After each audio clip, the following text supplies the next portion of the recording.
Moving Fundraising Forward, a podcast on how to get the most out of your fundraising while building a stronger team. Today we are joining Jim Bocian, JVMaloney, and Robb Pike as they start a discussion around the topic of what good looks like in a fundraising development program.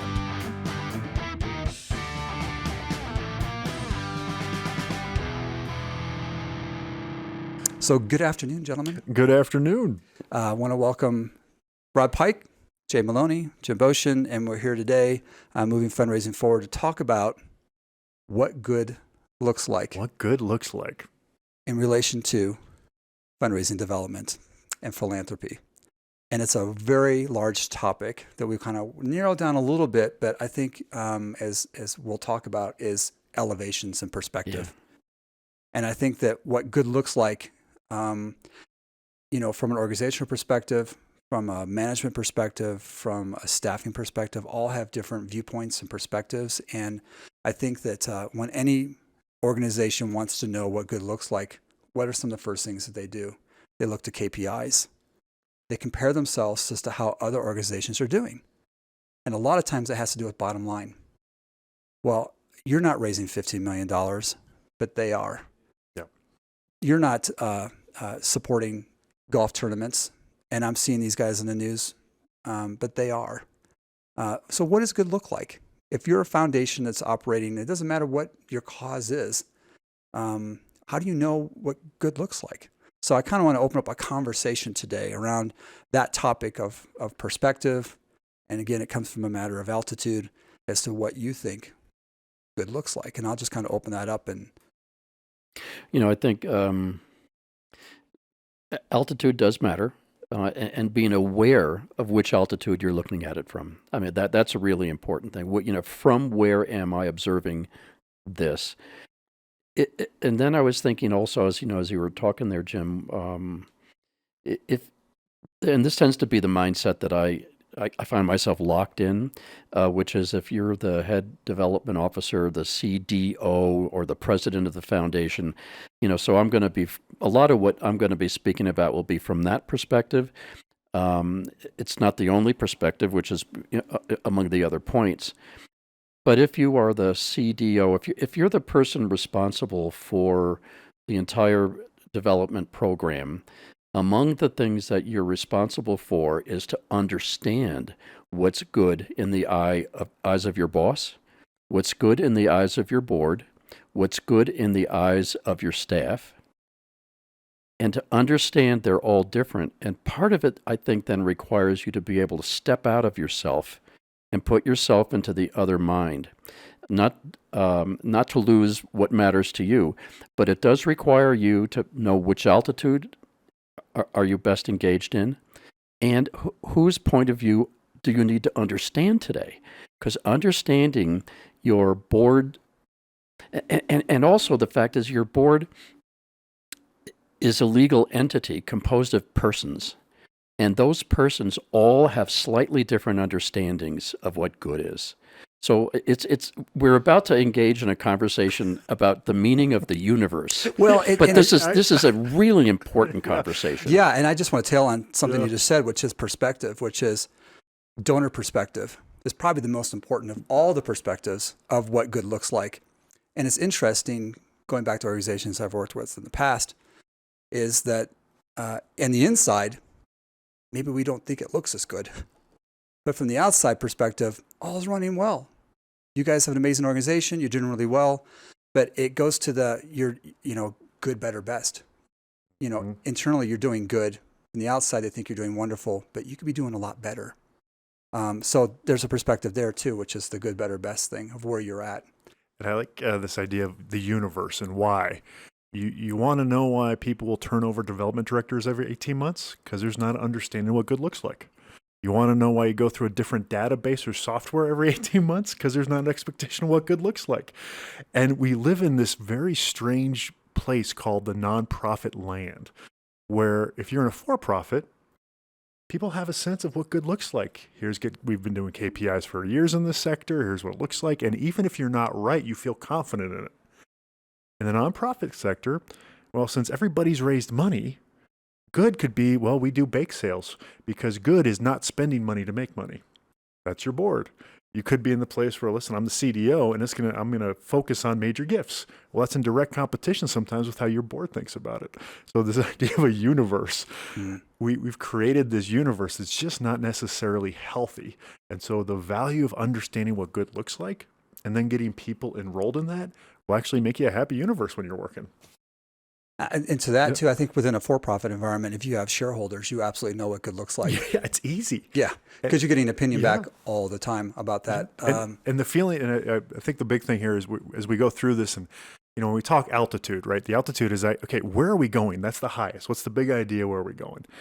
Kind of the middle altitude. What's the strategies and priorities that we think will get us there fastest, the best way? And then the details are all on the bottom. People want to watch the details and they make assumptions based on everything above it. And we're being held accountable to, most of the time, mythical creatures. So when I work with groups that are seeing turnover every 18 months, I'm like, well, tell me a little bit about your fundraising goals. No problem. Every year we add on 10%. I'm like, great. Have you ever hit your goal? Oh, we've never hit goals, ever. And so how often do people turn over? Not every 18 months. And you're hitting on the perception of reality versus, what's feasible. And I call it feelings and facts. Yeah. Okay, let's look at facts and look at feelings. They both have incredible value, but the universe is typically created by how we feel about things, not necessarily the facts in front of us. I mean, Jay, you taught me that. It's human nature. Yeah, human nature does trump everything. And Jim, you struck on something a little while ago, and maybe I didn't get it until now, but what does good look like? And then you had mentioned better and best around the edges of good. Because I was thinking more in the general abstraction of what does good look like, but indeed, is there should there be better and best on either side of good? And then the question is, now we're back to a conversation we had some time ago. How do we even identify, let alone measure this? Because if we can't measure it, and that's an obsession which is part of our overall culture. Mm-hmm. If we can't measure something, it may not have validity. That's one, sometimes, does good exist in the eye of the beholder, kind of like art? Or is it something that can indeed be measured? And if it can be measured, are there now gradations of good, which includes, is there something even better? And beyond that, is there something that is truly best? And is good the base of where you begin? Yeah. Or is good something that in the range of better and best is gradations of good? Yeah, and I also think there's another element to this too, not to make it even more complex. We've but gone into way abstraction here. So. Where am I in terms of my overall maturity, in terms of developing my foundation? Am I starting? What's good for when I'm starting? Oh yeah, time plan. It's getting involvement, the life cycle, getting people on board, being able to demonstrate an impact, being able to show how dollars were spent. That's good. There's better from there. If I'm a mature foundation, so we've been doing this for a long, long time, I should be here. I should be looking towards potentially better or best. And how do I get there? And to something that you mentioned, which actually sparks something, which is there's a lot of great plans out there that are drawn up. But it's enacting those plans and actually putting dates and timelines and those achievements out there that are going to get you there. Sometimes it's the reality, the dream. Mm-hmm. I love to get ourselves to this point, or the leader who thinks that I see what's happening with an organization across town. Why aren't we doing those types of things? Well, we maybe don't have those resources. Maybe we don't have that level of maturity. Maybe we don't have the board participation or the base to be able to do the same things those people are doing. There's just different circumstances. Or there's better things we should be working on. That too. I think most of the time when we get these great ideas, it's really, the question is, are you asking me to shift focus? Will that actually get me better? So and if we go back to this idea of the universe, this what good looks like is all encompassing, because that sets expectations and sets relationships. I think the one piece I'd like to say is the formula for success is actually really simple if you have a boss. Success is defined by, I have to either meet or exceed their expectations. The conundrum comes in when they actually don't know what their expectations are. And so as we go through this, it's with the board, as an executive director, how do you tighten up what expectations are so that you can define that? And I like the framework that you use, that if we do this, we're good. If we do this, we're better. And if we do this, we're best. What it allows is for success in growth, not success in destination. Yeah, I like that. I'd like to go to, when we talk about what good looks like, what are the key things that you can think of when you think of an organization that's doing really well, that it has in place that makes it stand out from organizations you feel like maybe they're not doing as good a job? And I'll throw out an example, and I'm not going to name names, but of where, for instance, organization was raising a lot of dollars. Unfortunately, it wasn't stewarding the dollars as well as it should have. And as a result of that, there was a lawsuit that had to, occur to get dollars back to that donor because the organization didn't use the dollars to the intended purpose for which it was. And it created a huge PR nightmare for that organization. There's another organization I know of where, all the best of intentions were there, but they weren't really managing their data well. And they sent out a solicitation to parents who had lost a child because of some reaction to something that had occurred to them in terms of an allergy. But the data was never given to this organization to be able to clean that, to get the message. Anyway, it created a PR nightmare for the organization. So again, we were talking about perspective. From outside, an organization can look like it's doing wonderful. It looks good. On the inside, you have a different perspective, and maybe it's not being managed as well as it should be. So talking about what are the things that you can think of that define what good for a foundation would be to have in place. What do you need? What's the primordial mix that needs to occur for a good organization to be defined in your mind? Is it a good 990? Yeah, there's a lot to it, because first of all, let's start with the easy knots. You probably don't want to be one that got sued. You probably don't want to be one that's where an easier people list say, to check off. I gave to you, but I never heard from you, and I'll never give to you again. Like, these are foundation, but sometimes finding the good is just checking away that you're not doing the bad. I would, Please. And I'll just share what I've seen and what people own. And part of what I keep saying, kind of lead and own, those two words are important here, because someone has to be able to really own, kind of in heart and soul, what good needs to look like. And until someone can own that, it's hard for anybody else to vector around it. So let's talk stewardship. Yes. Right. So from a feeling standpoint, we want to be able to say and have our donors say, yeah, you're one of the best people. I love giving to you. I love giving to you. Why? Yeah. what? And they'll say, like, well, you're always communicating with me. Yes. I always feel like you appreciate my gift no matter how big it is. Okay. Then to get there, usually the best actually have the book. Here's a list of processes that we put in place that we build consistency on. And so the good translated from a feeling into, here's our day-to-day actions to get that feeling. So communicating with your prospect donor-based pool is good.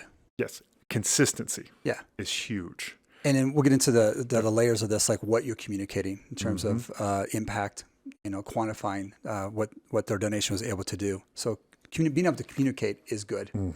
What about from a board perspective? An engaged board, an overly engaged board, an unengaged board? How big of a board? I mean, what does good look like with your board? Well, I would think one of the things for a board is to understand the boundaries of what its duties are. Many people in the nonprofit world will recruit a board composed of people who bring certain expertise, because the non-for-profit can't afford to hire those people. And what ends up happening then is, when you take a look at the processes when they go into recruiting people, well, we need someone who's a lawyer. We need someone who's an expert in estate giving.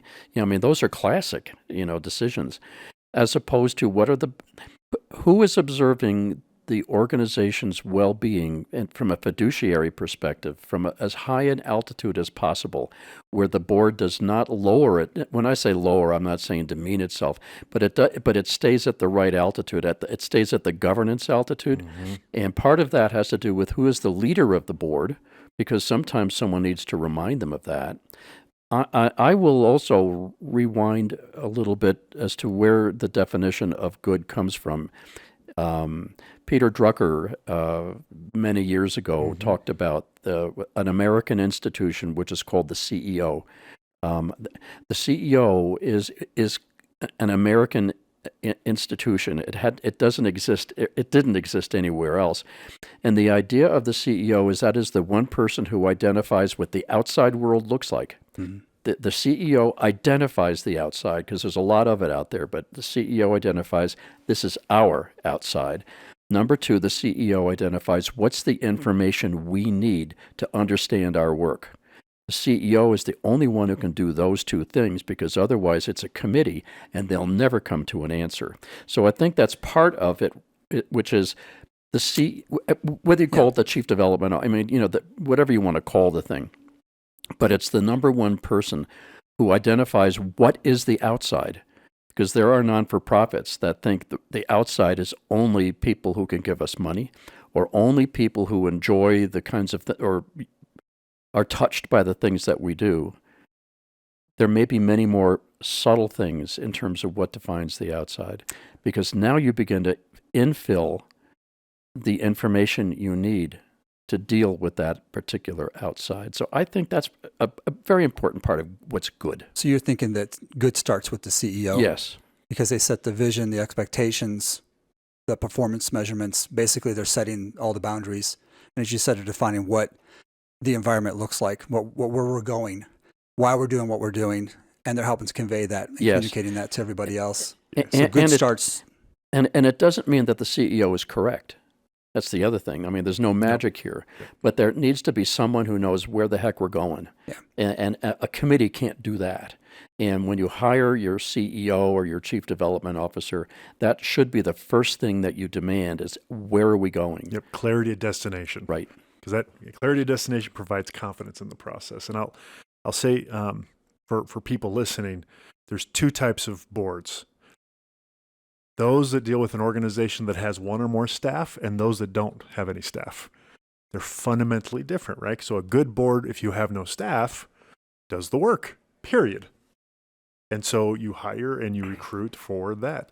The minute you have staff, the mental philosophy of what my role is starts to shift to, well, they get paid for that. I don't have time for that. And not in a bad way. It's just how it rolls. I talked to a group earlier this morning, and the board was gearing themselves up for 40 hours a week of work. And I said, can we pause? Do you understand you're gearing yourself up to basically be full-time unpaid staff? Well, we have to volunteer. I'm like, can we pause?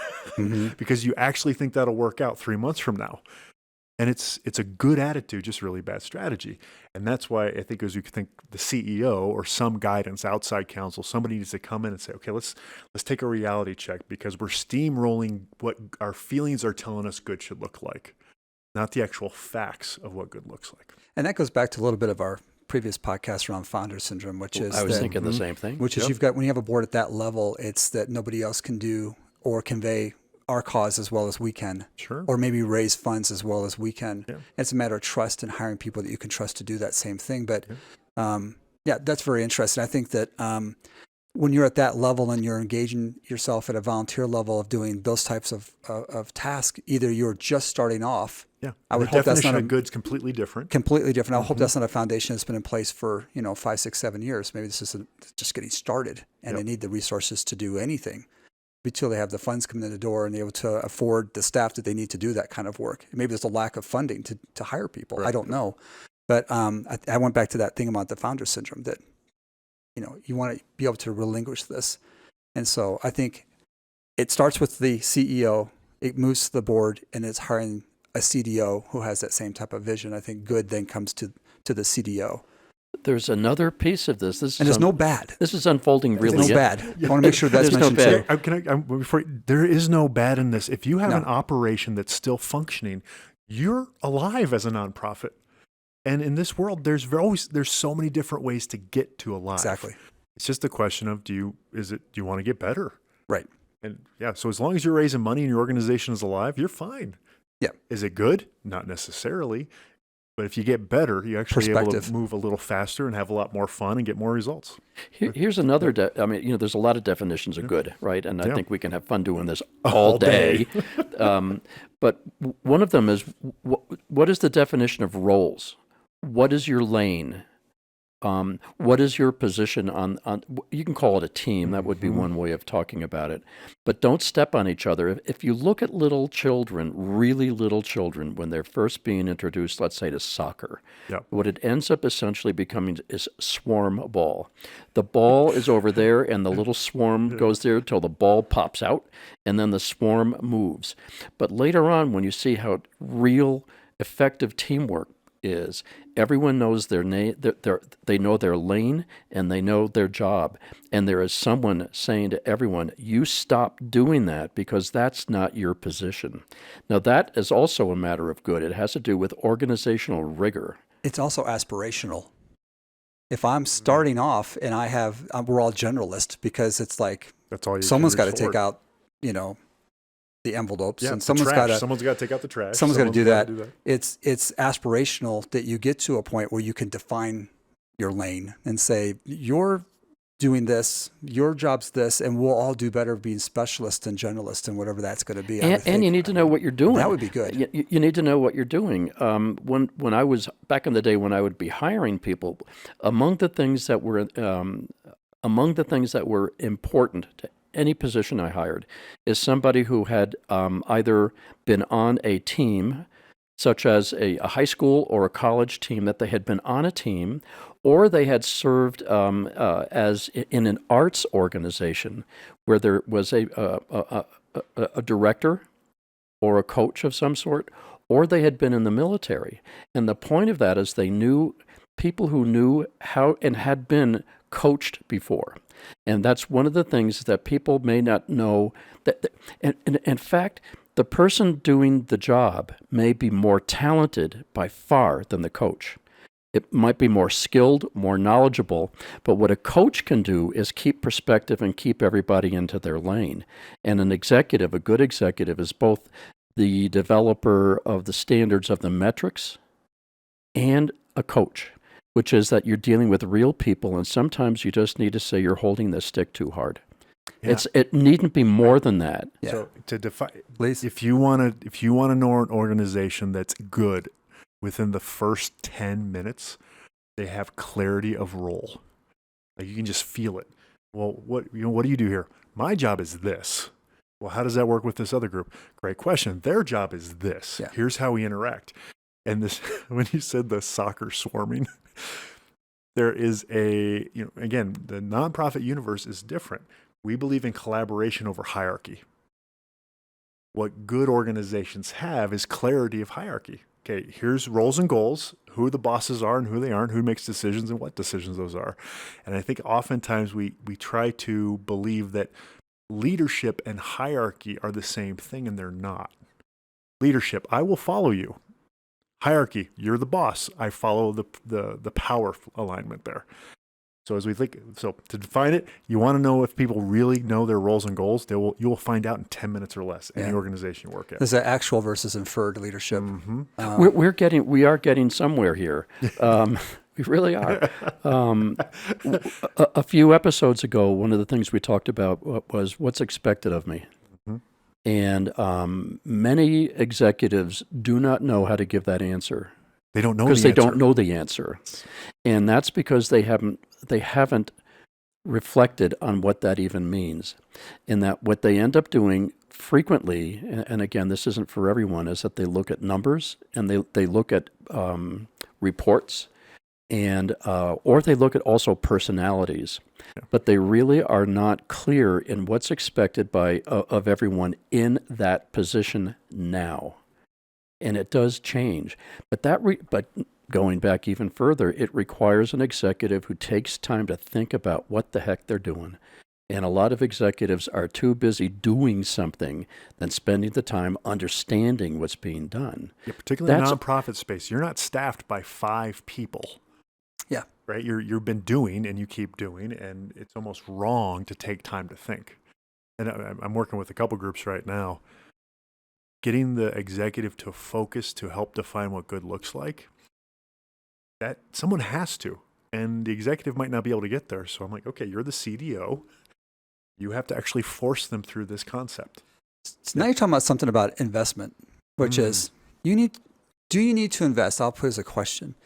Do you need to invest time in better understanding what good looks like for your organization. Say that again. Do you need to invest what? Time to understand what good looks like in your organization. If you don't feel like you've gotten that direction and understanding of what good's going to look like, should I be investing the time to go through that exercise of understanding what good looks like? It's almost a self-audit. Jim, you have just tossed the most beautiful softball I have ever seen. I'm all ready to swing away. Swing away, sir. Great question. Another set of things is, and we've talked about this a lot, return on energy and return on relationships. And if you are not careful about where is your energy being spent, you're going to spend it everywhere. You're going to lose all of your energy. So you focus it on typically the three most important things. Return on relationships is also much the same thing, and you can run the same model, which is focus on the top three.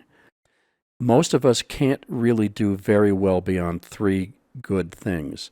Once again, we're dealing with an executive or a CEO who knows the difference, not just the difference, but knows where the ROE should be, and can say to, assuming their staff, can say to the staff, you're not spending your time well, which is your question, Jim, about, and what that then means is that the CEO or the CDO or whomever the boss is needs to spend time thinking about those things and maybe doing a little less activity because there's no one else thinking about that stuff. Yeah, I would afraid. I think it gets to a place where everybody's thinking about it, but what they're thinking is, what does the boss expect of me? And so to answer your question, people don't need to invest time to do it. But here's what's going to happen. You're going to get someone that turns over every 18 months. Or at month 9, they're like, you know what? I'm done trying to figure this out. I'm just going to show up. I'm going to clock in. I'm going to clock out. And I'm going to ride this job out as long as I can. Why? Because they have no grounding to control their future. So they either force it and they get out, or they just stand back and wait. You want to know another thing? The 10 minutes are usually enough to most figure out cultures. I call it the leadership 10-minute rule. If you're among people, within 10 minutes, they're either going to talk well about their boss or they're not talking about their boss. If they're not talking about their boss, they're not getting everything they need from that person. It's simple. They're not having conversations. They're not engaged. They don't feel like they have control of their own destiny, which is, here's what good looks like. Here's the destination. I might not have the answers, but we're clear. We're aligned. That way you're not scared every moment of the day that you're not doing the expectation. Rob, one other thing about the ROR, return on relationship. If you are a good boss, ROR means who on your staff are you spending time with? Yep. Which board members are you spending time with? Yep. Now you're dealing also with ROE, which is I can do 1,000 things today. Not spending time with these people is a waste of my time. Yep. Now you need to think about that. I'm going to give you an example. It's the hockey coach example. It's a good one. I like it. Two little boys are born on the very same day. They were exactly identical twins. They grew up to be very, very skilled, pee-wees and college players, and then they both became professionals, and then they became coaches. Exactly on the same day for every step of the way. Now, one of the brothers was basically, he was saying, all I really care about is winning games. That's all that matters. If we win games, I'm going to see that there's money in your pocket. Now, there's a little bit of a bias, which you can pick up. This is my bias here. The other one said, here's what I care about. I want to know not only are you shooting the puck, I will count that, but I will only count it from certain places from where you shoot the puck. Mm-hmm. I will only care, the other things that I'm going to count is you will show up on time, and I will judge whether you're putting the best energy that you have into every practice we have. In other words, there's yeah, do you have a good attitude, and are you being smart? And metrics, and I'm going to count, and I'm going to count the stuff. I'm watching it. And then the coach says, I don't really care. I'm going to go a little extreme here. And the coach may say, I don't really care whether we win or lose, because that's up to someone else to help that happen. That's called the other goalie, the other team. But I'm going to be able to count everything that's the best of your ability, and if you can do those things game after game after game, we're going to do well. So now we're back to what is it you want to count? But that's a philosophical. That's a philosophical question. I want to actually get into data because that's kind of a blind spot for me. But this one, I would say, as long as you're leading to either of those clearly, you have a better chance. Yeah. Like if winning's all that matters and you're pulling a Vince Lombardi, does it work? Vince Lombardi's a winning football coach. It works. Or you do it the philosophical, I'm going to teach you the right principles that we know gets us wins.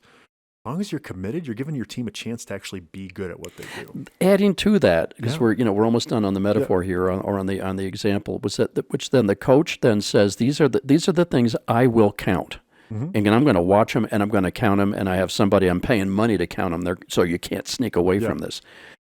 But on the other hand, what I'm also going to do is either I or your primary coach, we are going to spend time with you talking about how to get you better at the things that we are counting, because you have the skills and the gifts more than anything I may have ever had in my life.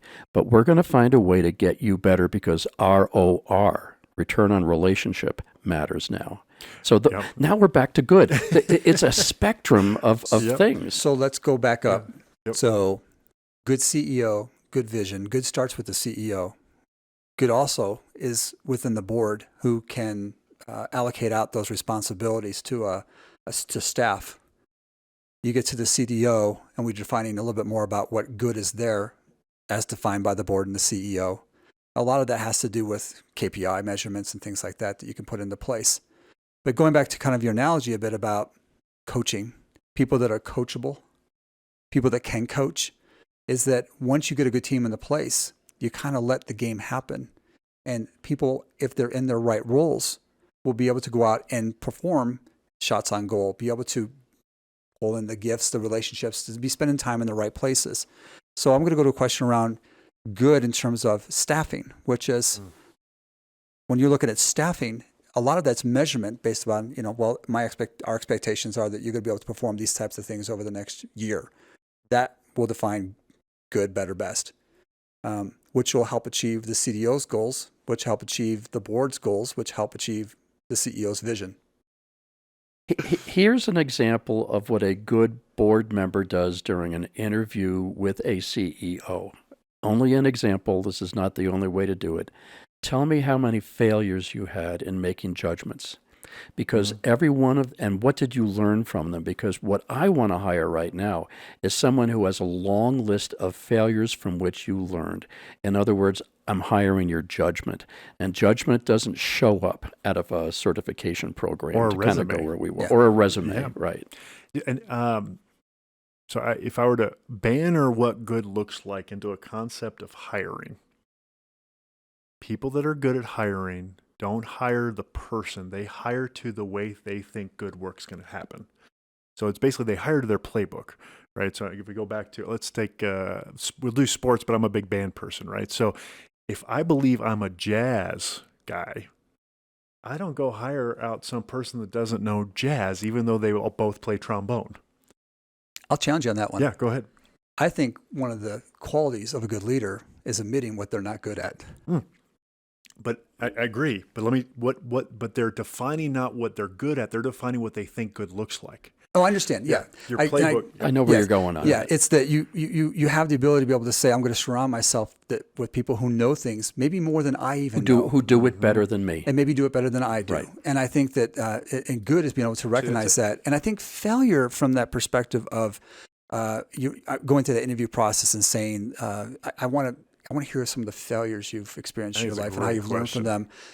Within that, good is a quality of person who can then teach from their own mistakes. Right. And they realize their own faults. And then that hiring of additional people is you surround yourself that can help work with those faults. Like I'm not a good, let's hypothetically, I'm not a good person who can open doors to get a meeting, but I can hire somebody who is. They can help make that happen. It's not necessarily it's a weakness. It's just not something I'm good at.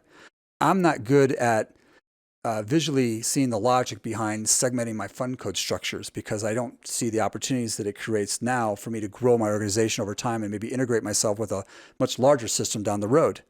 But I'm going to hire somebody who's got that strategic mindset that can see that. You're taking on a blind spot of mine, so my own learnings here. So if I were to tighten up my statement, it's you want to hire to the playbook to the things that you want to own as you're good at. where you want to go. Or so if I'm hiring someone to do my data system, I'm like, okay, I don't know enough, so I'm going to hire someone who knows more than I do. Oh, thanks. Sorry, we're getting some technical help back there. Yes, and I'm like, oh yeah, got her speaking to the mic. So I will give you free range, Jim, because you're the expert. But Rob thinks he's pretty good at fundraising. Now, if I hire Jay, I'm like, Jay, you figure out what works for you. And the whole time I'm holding you at a bar that you have no idea what that bar is. We're going to have trouble, and you're going to be either gone in 18 months or so tired of me jumping into your business that you're just kind of shut down. So I don't think it's for today, but it was just an awareness for me. Yeah. It's like, okay, if I don't know what good looks like, feel free, Jim. You're the data guy. You figure it out. Right. But if I think as the head of the organization, I actually know fundraising, and most nonprofit folks, they think they do for good reasons. I'm now holding you to a bar, and now I'm going to take away all your ownership to actually create the change that you think is important. So you have to have that dialogue before you hire them. I go to what good, Yep. in my opinion, would look like for an organization is going back to the very beginning of saying you have a CEO with a vision who can lay out in terms of performance what good's going to look like for this organization going forward. Or find someone that can help you do it. I've found, just for context, how many... You can't do it. I'm not saying you do it. I'm just saying this person's doing it alone. Oh, yeah. Okay, good. No, and I think you can bring help in to help where you may not be strong at that strategic vision is that I need to understand what good's going to look like and where I'm going, taking the organization, no matter what the cause is. Yes. I want to be here in 5 years. To get that, I need to surround myself with this type of board members with these type of skills. Yep. I need to hire a CDO with this type of skill set, who then in turn needs to be able to hire staffing that can acquire the type of prospect pool, data, research, whatever it may be, to allow me to see and get to that point. So it all comes back to the sum total. Clarity of destination defines what good looks like. Good KPIs. Good KPIs. Because that's defining everything. And have you ever, we've all worked in those organizations, and you can tell what good looks like within 30 seconds or 10 minutes. They either have clear goals that they know how to do with them. Hey, show me your goals. And they're like, well, we do this, or I'm glad you asked. Boom. Let me tell you why we do it this way. Let me tell you why we do it this way. Let me show you where I am to this.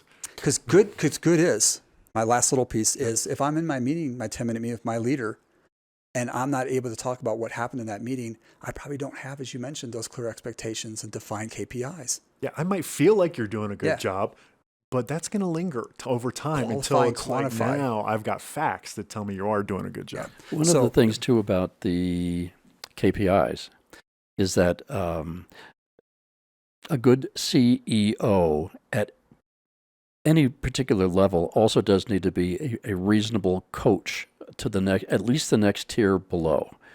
But one of the things about KPIs is that you need, if you're the coach, if you're the leader, you need to let your team know that not only are these our KPIs, these are the metrics within them. And I want to spend time with you so that you understand why they're there. Because now I can begin to let you go. I can allow you to perform because you're good at it. But if you don't understand why these KPIs exist and what the metrics are inside of them, to the point you get it, that you're not going to be able to do your return on energy or your return on relationships. But once we've done that, a good coach then says, now you got to play your game as you understand it. And if I get in your way, you need to tell me I'm in your way. Now that you get this, you can make it your own, and please do. But until you get this, you're gonna go on the wrong. But you do need those. You do need those KPIs. You do need those indicators, because what you've just done is you've identified, in our case, the outside. You've identified what makes this organization different from any of the others, and this is the game you play here. When athletes get moved from one team to the other, the question you read about is, can they play inside that system? You hear that all the time. That's the playbook. Can they play in the system? So as I start to wrap up this conversation and dialogue, this is a good one. We're just warming up still. Yeah, I think in terms of altitude, I think we've managed to do a pretty good job of keeping it here. And I think also to say there's no bad. We're not talking about bad.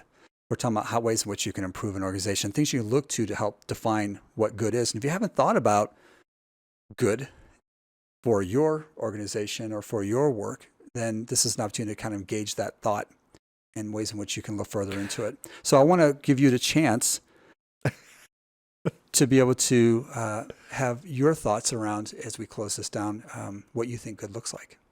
We were the conversation has allowed me to think pretty clearly from the rather cloudy place where we began to the rather concrete place where we are right now. Bad would be, because it does exist, bad would be a CEO or a leader who has not reflected on any of this, has not paid attention to what the ROR or doesn't know what the outside is, and basically looks at external KPIs, not his or her own, but at other people's KPIs, and begins to measure people against that. But bad is a leader who does not reflect on the real business, and they do exist. That's not real positive. I meant to go Bad in a situations. different direction. Bad situations, but their hearts are good. And most of their hearts are fantastic. There's very little coaching and training around these things. So to your point, good, better, best. A good organization, hence through the leader, has clarity of what good looks like. A better organization actually has the strategy and the metrics to get there. A great organization, the best, has their team knows it so well, you can unleash them and they'll get there on their own almost. If they have the right framework. Yeah, they know where we're going. They know what smart looks like to get there and the KPIs they're accountable to. And they've finally kind of taken them on themselves. And you can't slow them down. And I would say that good is engagement. It's an engaged CEO. It's an engaged board. I'm not saying micro. I'm saying engaged. And an engaged CDO for an organization. Mm-hmm. I think that level of engagement, I just find it interesting too that when we talked about good, we talked a little bit about how that could refer to dollars coming in the door and things are moving along smoothly. That's good. But we didn't talk about dollars being the symbol of what good is. We never used a word. No. We never saw the. It's we about never uttered the word. relationships and engagement. So with that, I want to thank Robb Pike, JVMaloney, and I want to invite our viewers to send us emails to info@movingfundraisingforward.com. As we say, There are no bad questions. there are no bad questions. And if we were stupid, you tell us. all comments, I mean, suggestions welcome. straighten us out, Yes. because your opinions matter too. They really do. All right. Thank you so much. Thank you, gentlemen. Thank you. For more information or to send your questions and suggestions, please email us at info@movingfundraisingforward.com. This podcast is brought to you by Cause and Solution, Inc. and Peak Coaching and Training Solutions. And as always, thank you for listening.